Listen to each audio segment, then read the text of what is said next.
All right.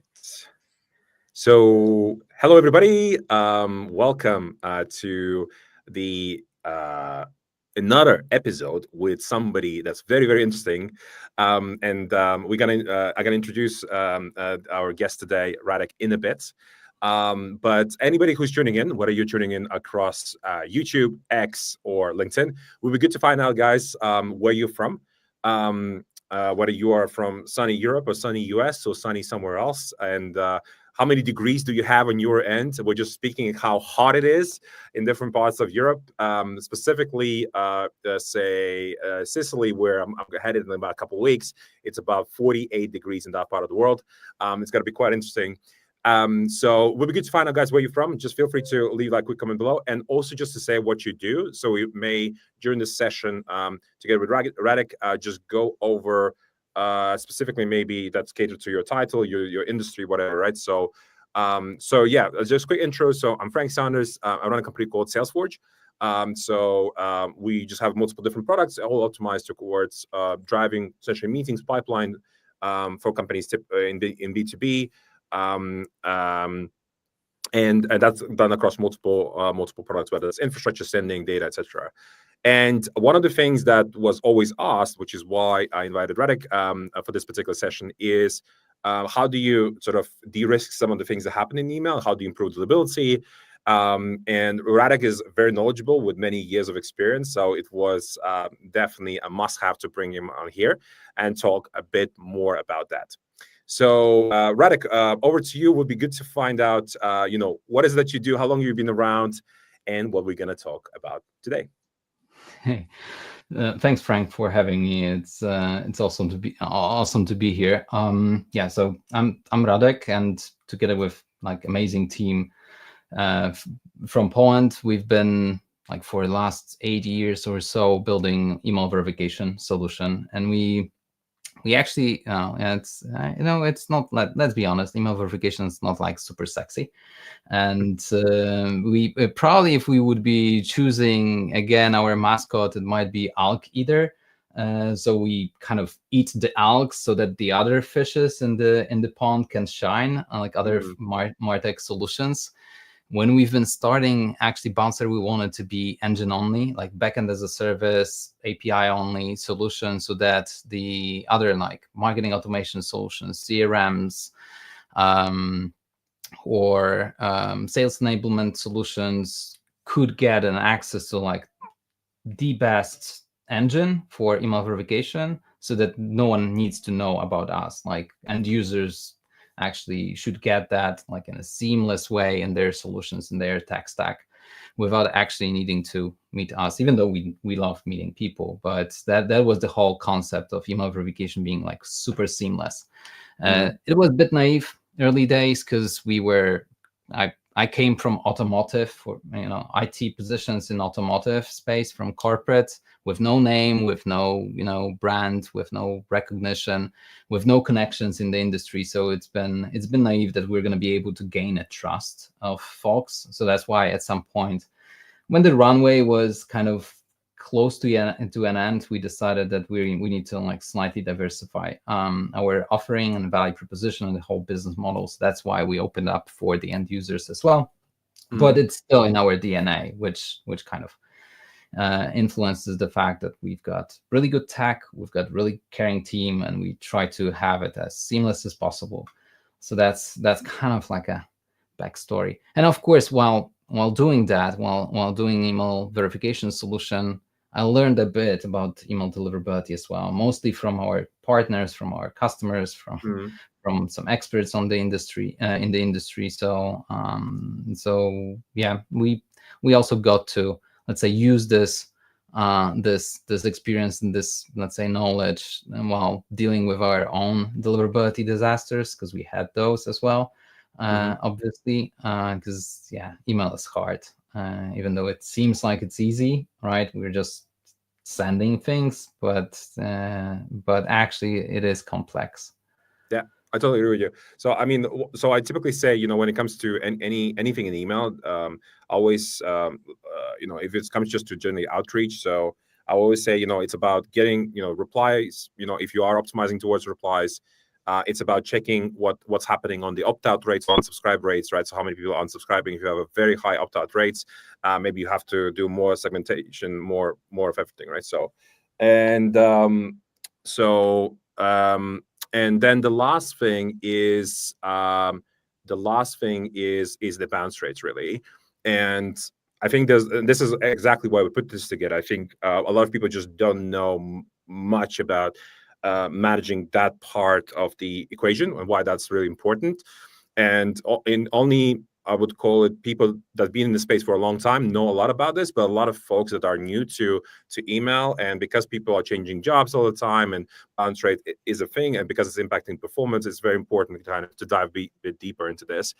But there's a sort of naturally a lot of things that happens on that particular front. But I mean, one question that I'll ask you, if let's say a new person wants to send emails and decides not to validate the email addresses, what do you say in that case? What is the typical thing that will happen if you do nothing about cleaning your lists? Well, it depends on how the list was built, essentially, because there are some cases where someone doesn't need cleaning the list, and Gotcha. they are quite rare, to be honest, because it has to be like the proper data quality assurance practices at the, let's say, collection of the data, but it requires a lot of manual work. So essentially, like in the ideal world, email validation, email verification should never exist, but it does solve a couple of problems. First, let's say quality assurance of the data collection, that's one thing. Then cleaning the list, or periodical cleaning the list, or keeping the email list clean. It's one of the most efficient ways to do that. But there are other as well, like going with, let's say, provider that email service provider that actually has really good suppression lists, because they have like a really good coverage, really good understanding of the market that you're in. Like they've been sending emails to those particular email addresses that you're also targeting. Then in those situations, maybe there's no need, but it requires essentially a really good also like understanding of with whom you plan to be in the dialogue via email, and what kind of providers already are there that might have them covered, and that might actually cover you or protect you from the challenges. Because one thing, like many of us, when we start with email marketing of all sorts, we think that the bounces, when they happen, well, essentially, yeah, it's gonna just blur the statistics, blur the visibility of what's happening, right? Because we've sent X, some bounced, so it's a little bit more difficult to measure the success, regardless of how we measure it. But essentially, that's just the tip of the iceberg. Essentially, the bounce rates are like baked in the anti-spam filters, because in the early days, that was one of the best ways to identify that you might be a spammer, that you might be a cyber criminal. So the anti-spam filters and the anti-spam solutions are observing actually the bounce rates coming from you as a sender, and based on that, plus based on a couple of additional factors, they kind of try to categorize or define whether you are a malicious agent or you're a proper sender. So your traffic may look like the traffic of cyber criminals, for example, because you've got the high bounce rates, because, for example, they try to guess or they use the breached email addresses. And if your traffic is similar to those folks, then essentially you may end up being like blocklisted, meaning listed on the block lists that are shared among the providers, and essentially your other emails will also bounce, but it's not going to be like that let's say, a hard bounce caused by the fact that the email is undeliverable, email address is undeliverable, but because actually you are listed as a malicious agent. So essentially your connections are being like terminated or rejected at the moment of establishing the connection of sending an email, because you are not, let's say, trustworthy.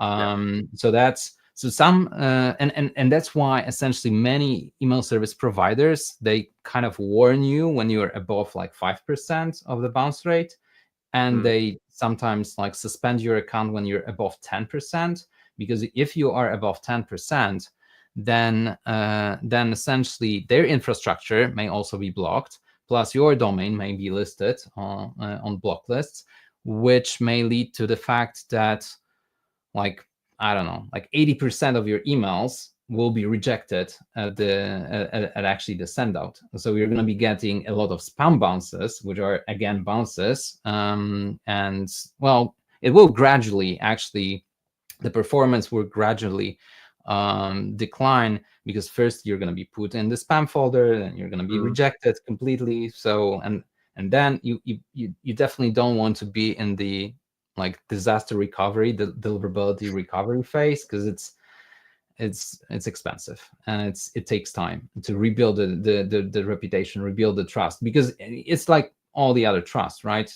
You have to gain it, you need to prove it, and it's relatively easy to lose it, and then regaining it is like much more difficult. So yeah, so that's why it is important to have some sorts of quality assurance aspects in your let's say in your flow. I know it was a long answer to your question. Yes, it was quite a long one. But before we dive, kind of deeper into some of the content you prepared, my kind of question, because if you've been doing this for about 8 years, has there been sort of just a lot of things that have changed over the last 8 years, or they've been pretty stable in terms of what needs to be done as to minimize the bounce? Well, the things are indeed changing. It's not like a revolution. It's a gradual evolution. Essentially, many of the principles have been there for decades, because email is old. Plus, the abuse of email as a channel is also very old practice. So so many of the aspects have been happening like very long time. Like, for example, identify based on the spam traps.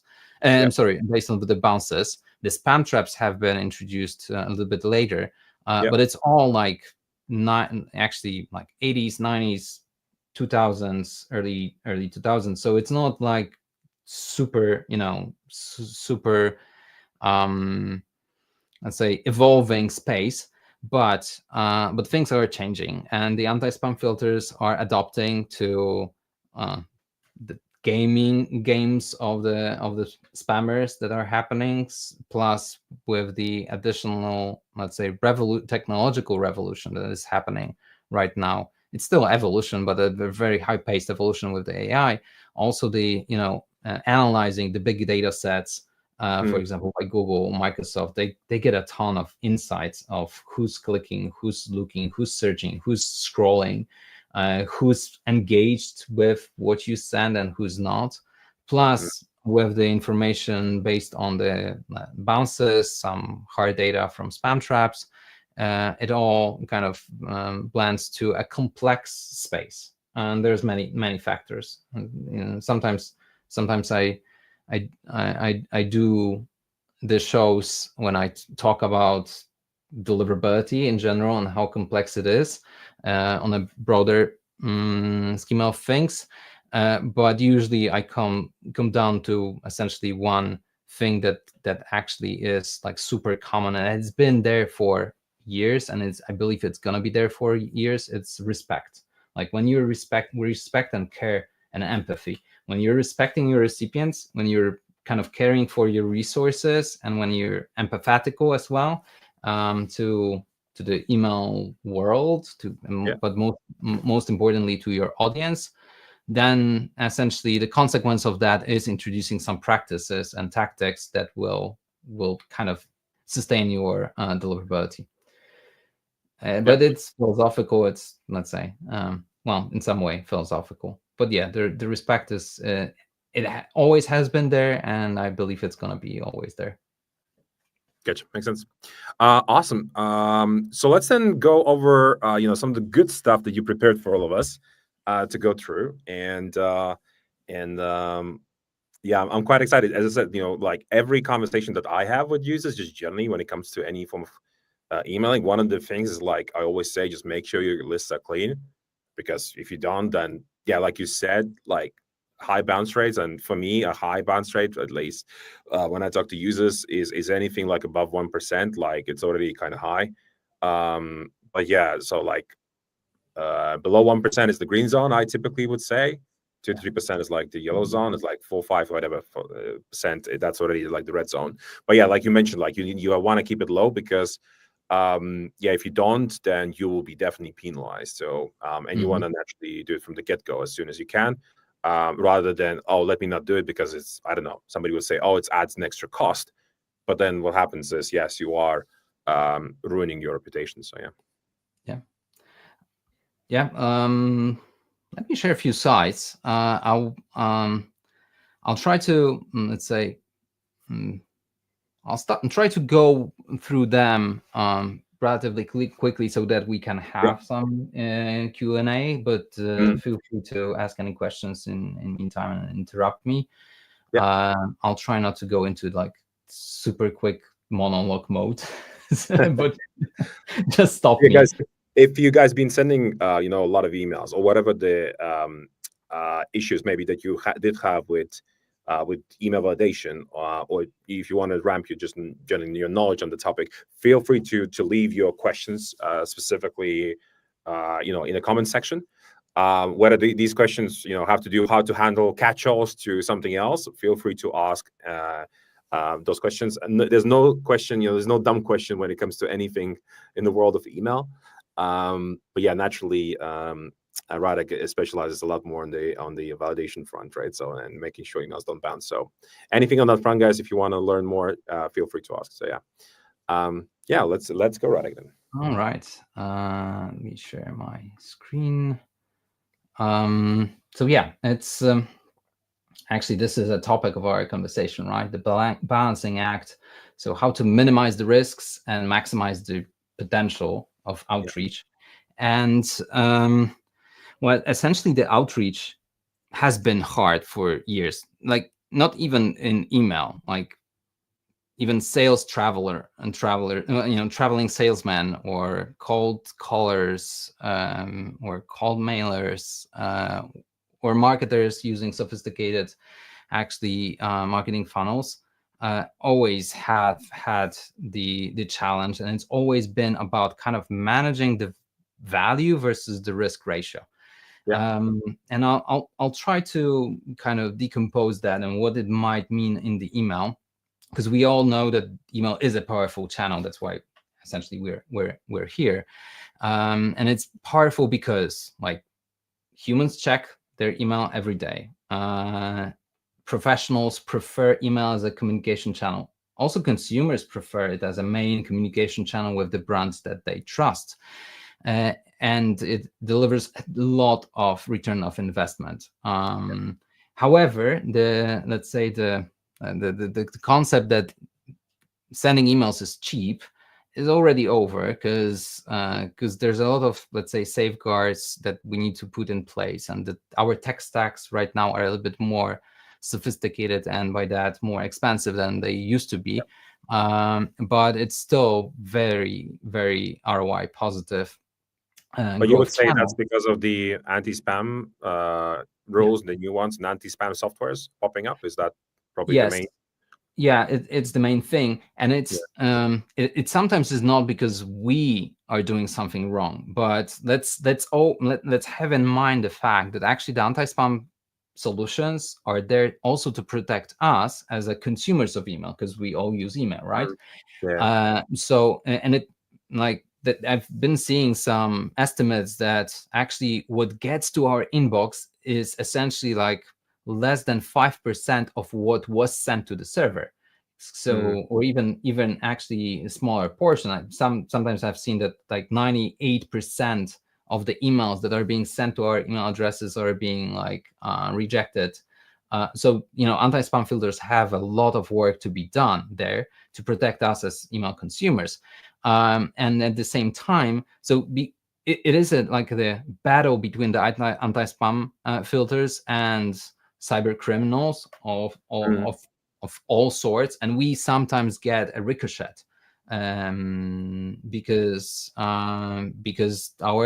our practices look similar to those that are harmful in the email ecosystem. So you typically would say that naturally Google and Microsoft, etc., because they definitely dominate a lot of the space, but they're really going after the people that are doing phishing, and so on and so forth, the bad actors right in the email ecosystem. But because some of the practices do mimic the other email sending patterns, which are totally fine, legit, and everything, it just impacts everybody, right? So yes, it is getting tougher, and I typically say just today is getting as tough as running Google Ads campaigns. It's just that you are it's not as expensive to run, I would say, any form of emails, but it is just more difficult to know what you're doing. It's not as simple as like, let me send a few emails and see what happens here. There are multiple things that needs to happen. So I like how you just kind of risk and value, kind of talk about risk and value. So we also kind of think about it like we talk about it in kind of different ways. So for example, if we are reaching out to a prospect, like how many emails do we want to send to them? Like I always say, please only send 2 emails. So initial email to somebody and then maybe a follow-up email, and that's it. You stop. You don't send a third and a fourth and a fifth and a sixth and a seventh email, right? So like have a respect also for the other individual. And if there's no response, either they're not interested or timing was off, you're better off reaching out, let's say after a quarter. And that's an example of I think where you talk about kind of respect for the other party. Because the more you, let's call it, annoy the other party in multiple different ways, the more they are likely to do something about you and your domain, etc. Whether that's just clicking on reporting this as spam or blacklisting you or whatever that is, right? So so that's also one of the reasons why the bounces can increase, right? Is that correct, Radek? Yeah, exactly. Exactly. That's the essential thing. What is also interesting is that those anti-spam solution providers or the, let's say, anti-malware groups, because there are some organizations, bigger and smaller. Sometimes some organizations are like single operators, but with 40 years of experience in the email. Actually, those folks that created email like back in the 70s or whatsoever. Sometimes it's like smaller operators, sometimes it's like bigger organizations, for-profit, non-profit organizations that are there to protect us. But they it's not that recent, but they've been also perceiving and starting some conversations about it. So right now, for example, Mug Group and Spamhaus, they're talking about what to do with cold email, because some of those influential people do perceive cold email as a spam, even though it's like legal but not necessarily ethical in their minds. And they have they've got some reasoning behind it.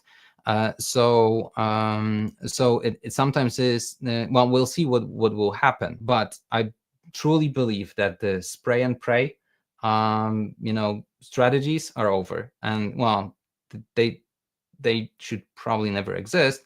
But there was a temptation when the total addressable market was big, and then ability to like shuffle the domains, shuffle the IP addresses, or switch the providers. that there was a temptation to go for the high volumes and not necessarily intention, etc.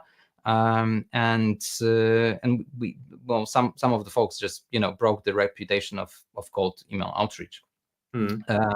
It's but yeah, we'll see where it goes, because some of those actions have already been active. Anti-spam filtering rules have been implemented. That's why also it's a little bit more complex. But the other thing that I'm observing, I think, apart from more parties just curbing down and making it harder, but I also observed like the softwares that specifically are designed for the let's call it for the buyers or the prospects, and some of them use softwares like Superhuman, for example. And so these softwares on the buyer side, they also start to have it has nothing to do with the bounces, but more of a filtering of emails. So you can read the copy, and based on the copy, you can then shuffle that particular email into specific folders. Right. So if this email is a newsletter, or if this email is a cold email or whatever, it goes into a specific folder and it doesn't go anymore to the main inbox. Right. So do you see that impacting bounces at all yet, or not really, like with these sort of softwares? No, not bounces. For sure, the engagement. Like introducing Google tabs, Yahoo's playing around as well with tabs. Superhuman, by the way, I'm a big fan. I'm using Superhuman myself. They just acquired, recently. So also why it popped in my mind. They were acquired by Grammarly. So Grammarly, they just have been acquired, and in their memo, essentially, what is very interesting that they mentioned that, and this is actually something that I was thinking will be there like in a few years, but maybe it will be even sooner. That quite soon it might happen that actually, agent, like for example, AI SDRs will be talking with the agents on the receiver side also to negotiate whether this is worth of attention of a human being. And essentially in Superhuman's memo recently, there was a touch about the agents on the email client side that they already started utilizing it to categorize and give some labels to some of the emails, like I don't know, like news or promotion or pitch.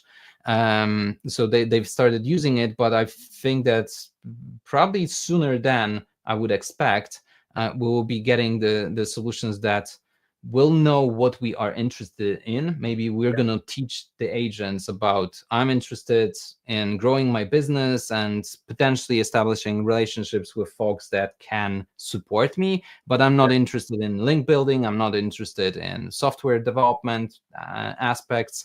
So the agents will be negotiating on many terms. So it's going to be interesting to see. Probably it's not going to affect the bounces per se, but it will definitely involve the engagement. And also, it may happen that some of the metrics we're looking right now, like for example, I don't know, like opens or replies will be skewed by the fact that it's not going to be a human being kind of replying to an email, but it's going to be an agent on their behalf. So we're also running an agent called Agent Frank. But what we already seen behind the scenes, some of the interactions is that yes, an agent is talking to an agent, and so you already have these examples where there's conversation back and forth, and they're trying to figure out. And guess what? The engagement is like super high. But I think with the Superhuman kind of stuff where they're kind of putting into different folders. So yes, I expect the engagement to drop, like everything to drop, right? Because it leads nothing. But that's what I call the rules-based approach, right? So you categorize it, put it as a rule. But I think with agentic stuff, the agent potentially will engage and can engage, right? Let's say if it's, for example, a cold email and there's a back and forth, and yes, and then the outcome is this is a qualified opportunity. Let's schedule a meeting, and it floats to a human on the buy side, right, on the client side, to then actually schedule that call. So yeah, I'm a big believer actually in this. On one hand, that's because we have an agent already on the seller side, but we will actually build an agent also on the receiver side as well. Because so my take is that generally speaking, two businesses are just very ineffective when it comes to communication. And so yes, and then we try, some people try to be smart about us, implement some tactics, whatever. But like ultimately, I think still the communication is broken between two companies, whether I'm getting too many emails, right? That's broken maybe, or the efficiencies are dropping on the seller side, whatever that is. And I think the agentic future is really, I think, where we're all headed. That will improve, I think, life for both sides, because I think ultimately the business communication, meaning kind of emails going back and forth, is what needs like a revamp essentially, right? So and I don't see any other revamp apart from applying agents on both sides and then kind of hashing it out, right? So ultimately. Interestingly, I had the same idea. But I mean, there's like the number of emails are just massively increasing, right? Yeah. So in the world, so I think it's not something we touched upon, but just think of it this way: the more companies there are, more automations there are, etc., the number of emails is increasing. And yes, we get better or more personalized experience, so more personalized emails are coming back in full. But for a typical human to process all of that, it's just way too much. So we will start seeing these filters, right, in between to manage, I think, this between both sides, right? I just don't see how else this is going to pan out, because ultimately there are more emails in circulation, more automations and all that. So yeah, totally agree. Guys, if you have any questions specifically, again, on anything that has to do with bounce and deliverability, improving, understanding where we're headed, feel free to drop down in the comments. We'll be taking the questions later on. But yeah, let's go on, Radek. I think you have more for us. Yeah, but super interesting conversation. So yeah, but yeah, I'll continue. Feel free to interrupt at any point. So the one additional beauty about the email is also the control that we've got. Like we are not, well, the control, and at least so far, historically, we had a lot of control to whom we're sending, when we're sending, and by that there was, let's say, a higher probability that they will see our message with what we've got to offer. But the control changes right now, and we do see that well, there are some algorithms, and as we touched on that, the agents that will be taking some of that control from the sender and kind of equalizing the rights there. But with the control, anyways, there's still much more control than on LinkedIn or on social media per se. But with the control, there comes responsibility. So that kind of respectful, responsible sendouts are super important. We all know that pray and pray is over. And we touched multiple times during our conversation right now about the complexity of the space. But yeah, I sometimes ask myself if actually email outreach can be an equalizer, because that's how I see actually email outreach.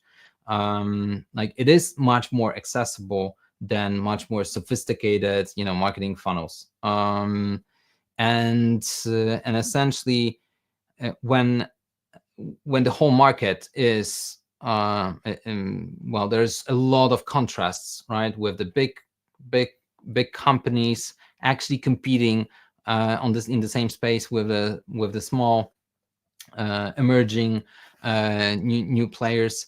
It's not like equal market, and it's never been an equal, like, people with capital, they had much more power always, and historically email outreach was actually like an equalizer of the potentials. Like a small operator, small company from remote part of the globe was able to offer their awesomeness to someone in the other part of the world without actually need of huge budgets for the marketing. So that's the beauty, and I think it may still stay like that if we're going to be doing it respectfully, and if we're going to be maximizing the value versus the risks, and versus the resources and the risks that we that we need to take in place. And by maximizing the value, well, one thing, I mean, we need to have something awesome to offer, right? Whether this is a product, service, thought, a mindset, or whatever. That's essential, right? And then, and probably I'm not gonna be able to stress it out enough. We need to do the proper, actually perfect prospecting, of identifying those folks that have a high probability of resonating with what we've got to offer. And this is the key. This is essential. As I said, spray and pray, sending to millions of recipients. I think it's over soon. Well, there are still some that do that, and as I heard from one of the folks in the space a few years back, it's all about the volume, and it's volumes game. Actually, it's not. Like, yeah, I think that the great prospecting is the key, and then you don't have to operate on high volumes if you actually invest. And we do have accessibility right now to do all sorts of things about the prospecting, and identifying. Yeah, maybe on this topic. So I totally agree with you. So prospecting. So we typically look at this what we call a 4-pillar approach to succeed in email. So on one hand is the data piece, like prospecting, like who is it that you're targeting, and then there's multiple ways of doing that. So I'll give maybe a few examples. On one hand, there could be some intent signals, right? You're reaching out only when there's some sort of observable signal. They're hiring, they raise money, whatever. There's also custom signals. There could be also a signal that they're on your website, or this company on your website. Essentially, there's a signal, and you act based on that. There's also a signal. There's also another approach. What you could do to increase the, let's call it, the quality of your list, is go after what's called the lookalikes.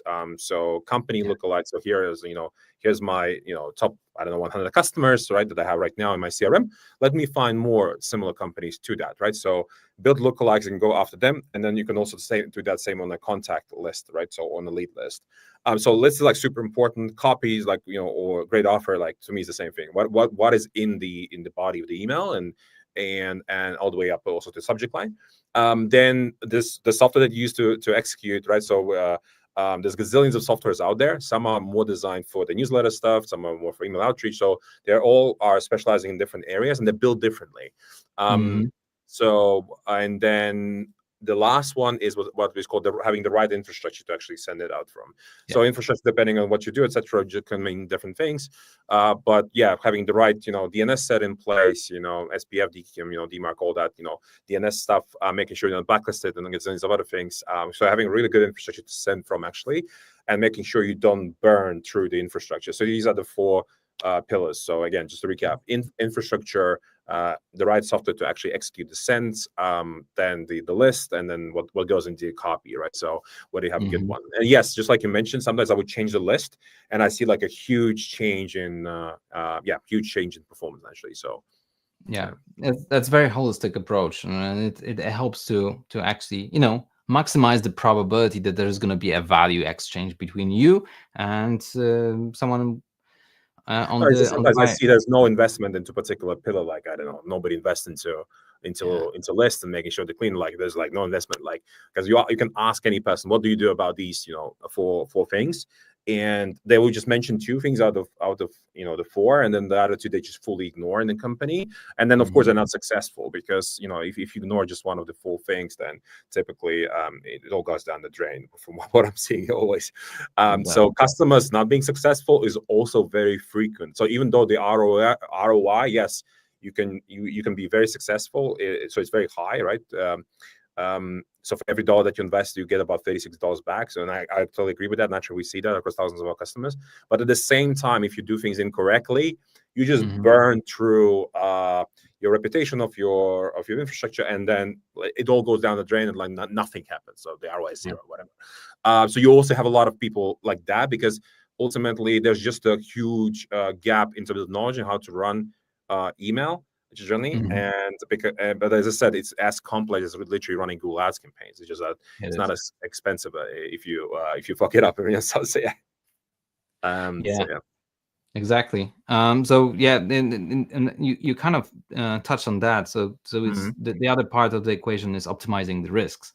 So, but interestingly, if you can reduce the risks by maximizing the value that you provide, right? If you targeted, people that will most likely engage with and will be interested with what you've got to offer, and you're going to have the form of the conversations starter that resonates, they will engage. And when they engage, they also give the signals to their email providers or anti-spam filters that this is worth of seen.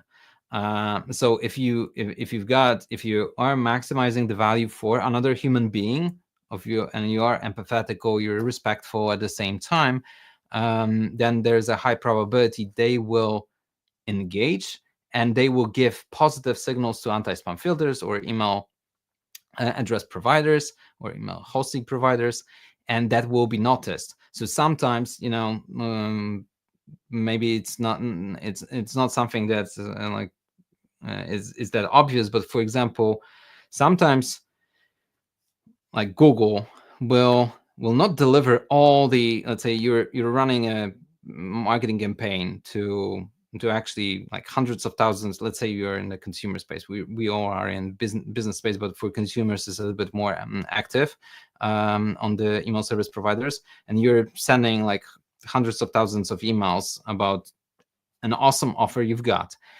So sometimes what those big folks will do, they will defer delivering your message just at the moment when it was received to some portion of the list, and they will deliver it to some other to some portion of the list just to see the initial. They will perform like testing the initial engagement, and based on this, let's say, sample, they will decide whether to put you in spam, in inbox, or in the offer tab or promotional tab. So so it's interesting to see. That's why it is like essential to maximize the value.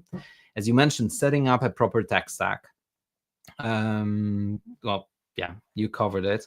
And cleaning the list. And because I'm in the cleaning kind of email verification space, in cleaning space, and then I can touch a bit more to give the insights of how you can actually manage those risks, but also identify some potentials by just cleaning the list and having the data out of the verification process. So cleaning the list is, well, first of all, from undeliverable email addresses. And there may be typos, there may be some obsolete addresses, especially when we are communicating in the business space. People do change jobs, so the email addresses rotate, and the percentage is relatively high. There are some industries that have like a that will get like 12, even up to 20% of undeliverable email addresses over the year because of the high personal rotation.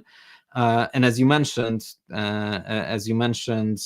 essentially, let's say a yellow zone is above, like, I don't know, like 2-3%, right? Yeah, I typically say 2 to 4% roughly is the yellow zone. Then 4-5% is like the red zone. Like you should really stop sending essentially and sort your stuff out. So as you can imagine, if based on because of that kind of statistics, when you, let's say, captured an email 2 months ago, there's, well, let's say you captured 100 email addresses 2 months ago, probably 2% of them will bounce. So you're already kind of in the yellow zone, right? So that's why verifying the email addresses is important. And also there's a ton of typos in our database. Maybe on that, on the kind of verification. So when's the best time then to verify according to the email address? I usually recommend to do it. Well, it depends on the use cases, but to do it regularly, it depends on the use case, right? It always depends. But when you are doing, let's say, campaigns to people that you haven't been contacting for a while or ever, then it is very important to verify the list as close to the send out as possible. Then you're minimizing the risk. If you're acting, for example, in the inbound space, right, it is good to verify particular email addresses at the data collection at the moment of entry, when they give you the email address, and then start sending the emails. If you've got some, let's say, quiet times with your audience, then like business email addresses, I would recommend to re-verify every like 2-3 months. Consumer email addresses, I would recommend to verify like at least once a year or like twice a year, if it makes sense. Twice a year. Gotcha. Yeah. So like from my experience, just before, like for any form of outreach, just before you send out, like that's when you verify. But I'm still struggling with people that just don't verify at all, and I think it's just hard to explain them, because we do, like, we do the send outs, we help to validate whatever, but like a lot of people just do not validate at all. They just send, and they will see high bounce rates. And I think it's just very hard to, I mean, humans are humans. Like, they think about, it's going to cost me a bit of money to validate this. They're just like, let's skip it. It doesn't matter what the bounce rate is, right? It's just that people just don't understand the repercussions of, if you're going to have a bounce rate and consistently across all the campaigns, you do nothing about it. Some people are okay to have like 20, 30, 45, 50% bounce rate. For them, it's fine. People like that. Yeah, well, but I think one thing I just want to touch upon here, because sometimes when you see like super high bounce rates, from my experience, because we run multiple different infrastructure products, I see a lot of high bounce rates actually happening less from not having clean lists, but actually your IP just gets blocked and results in a bounce. And so I see that a lot, but it has to do more with if your infrastructure, if you're running what's called a dedicated IP and you're trying to penetrate, enterprise companies, and they use a lot of anti-spam softwares. And because emails are coming from the same IP, they can sometimes block that. So your bounce rate like massively increases because you're just getting blocked. And sometimes you will be blocked because you hit spam traps.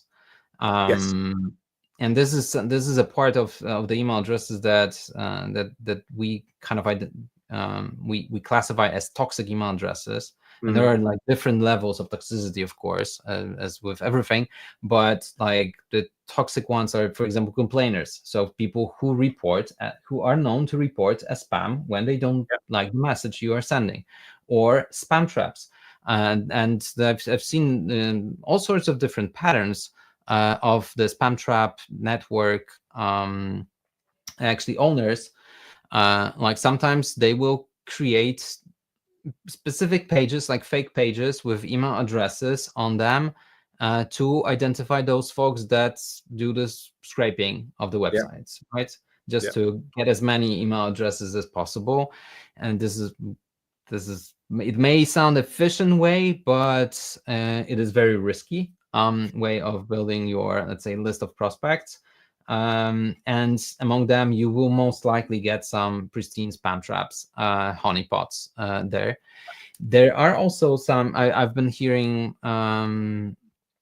actually that some folks, and they do it in order to protect actually recipients, right? So they've got really good intentions, sometimes plant the spam trap, meaning an email address that they monitor, and they block anyone who is sending to this particular email address, because it means that they don't play by the rules in the email. So those folks would sometimes plant the email addresses in places that some data providers would get them, right, and then sell them. And interestingly, there are some, and the propagation, like, and then they're observing also how quickly they will start getting emails to them.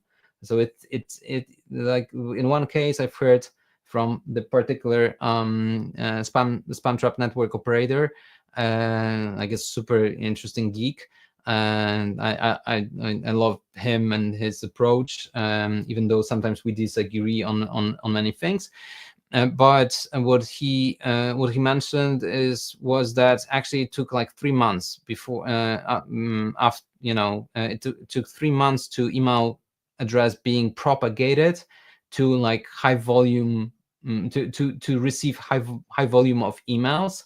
And he traced actually the path of the email. So first it was like it was sold by one of the data providers. Then some cold email solution was got into the play as well. And then particular brands that used some particular agency. So it's interesting to see, how things work. And when you do hit spam traps, essentially there's much higher risk that you're going to be blocked, both your IP and your domain in particular cases, especially if you hit spam traps repeatedly. So sometimes it may be let's say, okay, well, mistakes happen, right? But if you hit spam traps repeatedly, then you're gonna destroy your reputation super quick. And sometimes, the small percentage of email addresses will be there. And then also there are like, as toxic email addresses, also privacy litigators. So folks that do litigate when, for example, they don't like the fact that you send out an email to them because their email address is never like publicly available, and you might have guessed it, so they may act on that because of the GDPR aspects sometimes, or California. But there's also the I think one thing that you haven't mentioned, but it's a more of a, let's call it the European thing. There's always a European thing, I think, somewhere in play. But in some countries, actually, cold emailing is just banned outright. So I'm not sure. It depends on the country, I guess. Some countries come to mind, like Denmark, for example, and so on and so forth. But like, would you just like totally eliminate the Danes from your list or something, or like how would you kind of approach these sort of scenarios? No. Well, essentially, when you've got really something cool to offer, let's not limit them, right? But let's be nice. Let's be nice, and let's do the work about the prospecting and actually maximizing the probability that they will like what you are sending. And then they may not act. But indeed, there are some parts of the of the globe. Nordics are super, like, let's say, privacy aware. DACH is a little bit similar. Switzerland is very very privacy aware, and they know their rights. So, and sometimes they act on that. Poland, like a few years back, was like every time you would send an cold email to Polish companies, you would most likely get at least one answer: how did you get my email address? This is not GDPR compliant. And of course, if they just respond like that, that's okay. But if they act on that, then there may be a little bit more problems. So yeah, respectful prospecting is a key, I believe. But then you can also utilize like email verification solutions to clean the list of, let's say, from the toxic email addresses as well. Maybe one question here. So, like, as when I just look at this stuff, one thing that definitely comes also to mind from like just joining in the space, where some of the companies would say, do double verify and triple verify your list. What's your general take on using multiple solutions to verify a list? Is it like needed, you think? Like I assume you can reduce risk further, but it does feel, for some people excessive. Hey, I already, verified it once and I have to verify it again or whatever, So how do you look at that? Well, usually the reason why people are doing a cascade or waterfall of email verification is to optimize the costs, like based on what I've seen. Like, you could go with the best solutions on the market. Yes. I try to believe that, I try to believe that the bouncer is perceived like the one, but usually they're a little bit more pricey than more affordable solutions. So we do have sometimes customers that go with, let's say, affordable, or cheap solution, and then they double check that with us. But of course, they take some parts of the segments, let's say, They trust this solution with verification of Google email addresses. They're not so worried about the, I don't know, like spam traps. So they will verify everything through the cheap. Then they will take those more complex or unknowns or risky ones, and they will run it by us. Sometimes, with some of our, colleagues in this space, every single one has their strengths, right, and weaknesses. So sometimes I do also recommend like going with some of our competitors in very specific cases, instead of doing with us, maybe because of, let's say, some provider that we don't support, like for example, like QQ in China or BigPond. But like few years back, I would say T-Mobile, T-Online DE is one of them, but we cracked the way of verifying T-Online DE a few months back. So we're, every single one of us are like trying to increase the coverage and then verify. And actually, this is something that is probably I'm going to try to touch on if I have time. Yeah, you get 5 minutes left. We've been on this for a bit, but I think we cover quite a good ground here. Again, guys, if you have got any urgent questions, do let us know. But otherwise, we're just gonna plow through for the next 5 minutes, I would say. Well, questions first. So if you, Frank, if you see any questions, let's address them, because we can send the presentation later on as well. With some insights. But did you have something that was anything that's important? I mean, we can address, but like something that's you say critical that's missing for the rest? Yeah, let's scan through it. So the coverage. So I've got some statistics about different email providers, but as you mentioned, Outlook and Google have like the biggest market penetration, but also those that are protected by Proofpoint, Mimecast, and Barracuda. So essentially, kind of answering the question, should I choose one or do waterfall? If you don't want to like do a lot of manual work, choose the one that has really high coverage and has ability to verify more difficult emails email addresses if they are in your database, right? And as you're because maybe you're sending to simple email addresses, but sometimes if you let's say know that you have a lot of catch-alls in your database, maybe it might be wise to choose the provider that has the ability to deeply verify some catch-all email addresses like Microsoft or Google. I don't want to be salesy, I don't want to sell you on Bouncer, but there are solutions like that on the market, and you need to kind of balance the act. So I've got some examples of, let's say, list qualities of like boutique email outreach agency, and what I would recommend for them. Actually, probably the bounce estimate here is too high, but because their data is not like super dirty, I would say go with deliverable and go with risky email addresses, but actually don't go too high with the toxicity, and don't send to like disposable or raw email addresses or full mailbox addresses in your particular case, because let's say you're operating in I don't know, like on US markets, and their raw email addresses are not like they people report emails as spam much easier when they're anonymous, right? Fully anonymous. And then we've got like lead gen agency with like super dirty data, and in their case, essentially, and because their prospecting practices are not like the best, then they need to be a little bit more aggressive if it comes to cleanup, and be a little bit more restrictive. But it's a way of actually balancing act. And if anyone from the audience would like to talk about the strategies, I'll be happy to jump into a call and design, because the focus, the perfect prospecting, clean list, and balancing reach are super important. And I'll leave you with the respect, because if we are going to be respecting each other, our time, attention, and energy, and our own resources, the deliverability will be there. That's my LinkedIn.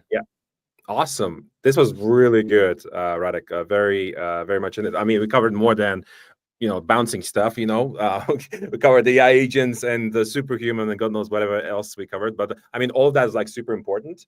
So yeah, so on. So we didn't have that many questions on some particular parts, and I already asked you a few questions, but I can bring one question up. Something to do with it comes from Arkadiusz, also from Poland, about the SPF alignments. I don't think we covered anything on the SPF alignments, but does something come to mind to you when it comes to SPF alignments? Yeah, I guess Arkadiusz Came early on.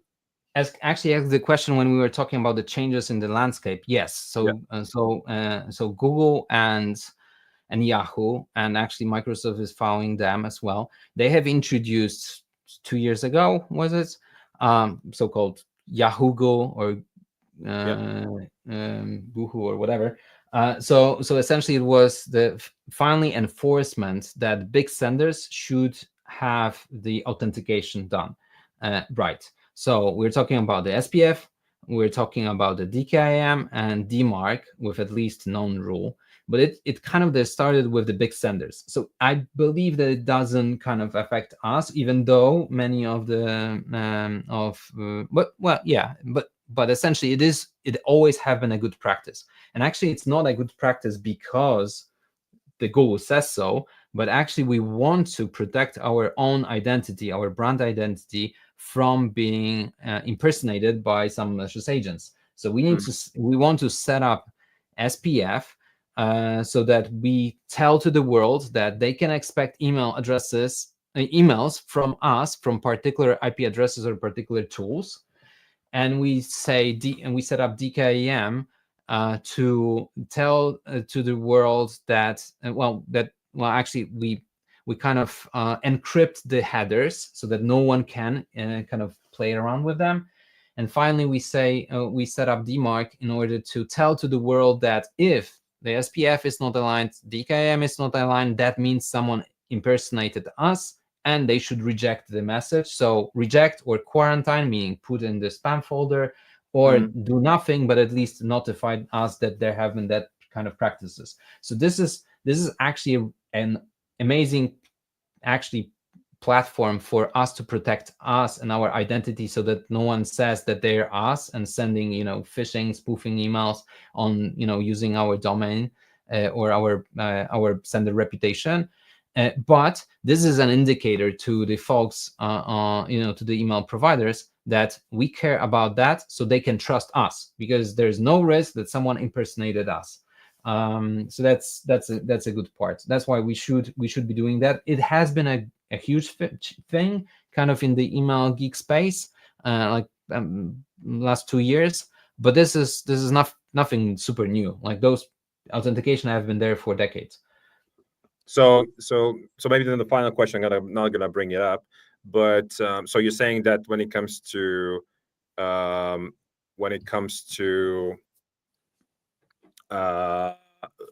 DMARC, you should set reject or quarantine, right? Yes. Well, you should not do that like immediately. You probably want to start with known rule, and then have a monitoring of what's happening, just in case you forgot about some tool that you're using in your tech stack and you haven't published the SPF for them or DKIM for them. So you want to start with known, observe it for a bit, let's say few weeks, and then go to quarantine, still keep observing it, and then when you feel confident, do reject, because you don't want also some of your legit email addresses being rejected just because you forgot that you're using, for example, invoicing platform. And you're sending invoices once in a while from that platform. So it's good to go gradually and not start with rejects up right off the bat. Gotcha. You want to do that gradually. There are also ways in the DMARC you can set up that, for example, 10% of your messages should be rejected if they don't fulfill, but no one uses it actually. Yeah, it was intended so that you could go gradually, like fully gradually, but no one does that. Yeah, makes sense.